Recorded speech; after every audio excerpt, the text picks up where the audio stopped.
Welcome back to the Ragnarok server series. In this video, we will be going through how to get our first client set up and connected to the trunk we set up in the last video. We'll start by downloading the latest full client for Ragnarok Online. If you're having a hard time finding it, I've added a link to the download in the description. In this example and moving forward, we will be using the KRO full client 2023-0404. That's April 4th, 2023 version. Once downloaded, we need to first come to the basic understanding of the files and the folders we are going to be interacting with. In the primary Ragnarok folder, which we will call the root directory, is where all the files and folders are initially placed. We will have a few different file types that we will manage, primarily a GRF and LUA files. GRF stands for Gravity Repository File and requires a specific application to extract and repack. We will be using GRF Editor by Tokiburu, the Watcher of East Indo Island, to manage our GRFs moving forward. I've added a link in the description to the download page. In the root directory, we will have a system folder. This is where we will make changes to our item info, which we will use to display item descriptions and information, and much of the English Translate packages that we will require to read the game in English. I've added a download to Chris's English translation package in the description.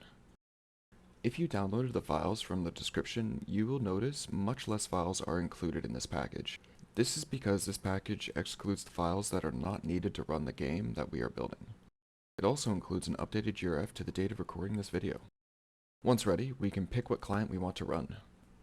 That's right, you need to pick what version of the game you want to run. There are plenty of client versions ranging by release date.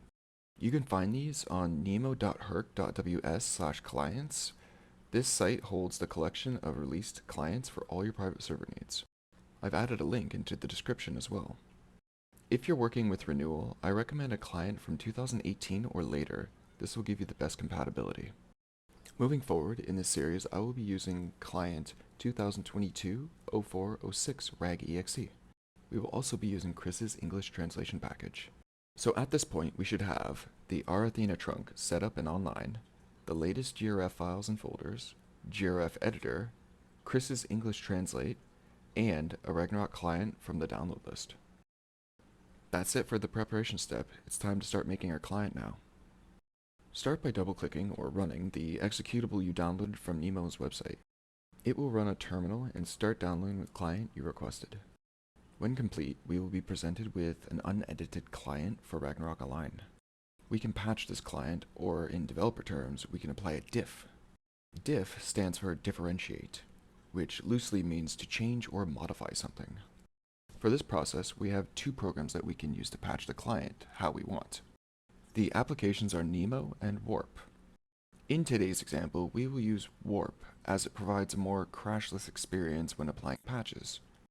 Nemo is a great application and can still be used. You'll just notice with Nemo the icon has to be a very specific size and format, of course, for it to work or it will crash.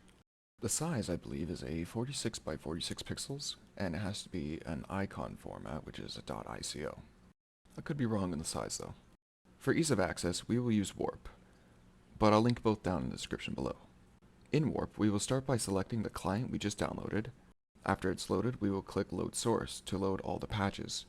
We'll select Recommended and go through each option individually, matching them with the English translation package we downloaded. A quick way to do this is to search Lua or LUB in the search at the top. I'll apply a custom icon to make it look stylish. We'll apply all patches and we can close this upon a successful build. We'll notice 3 files were created when we hit apply. These are the security information files that will be necessary if you specified your client to read a specific hash value. For right now, we will only focus on the main executable for use.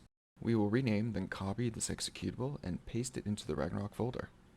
With this placed inside the folder, we're now ready to start building the connection information inside our own custom GRF. Keep an eye out for the next video where we will set up Chris's English translation package inside our own custom GRF and connect to the server for the first time.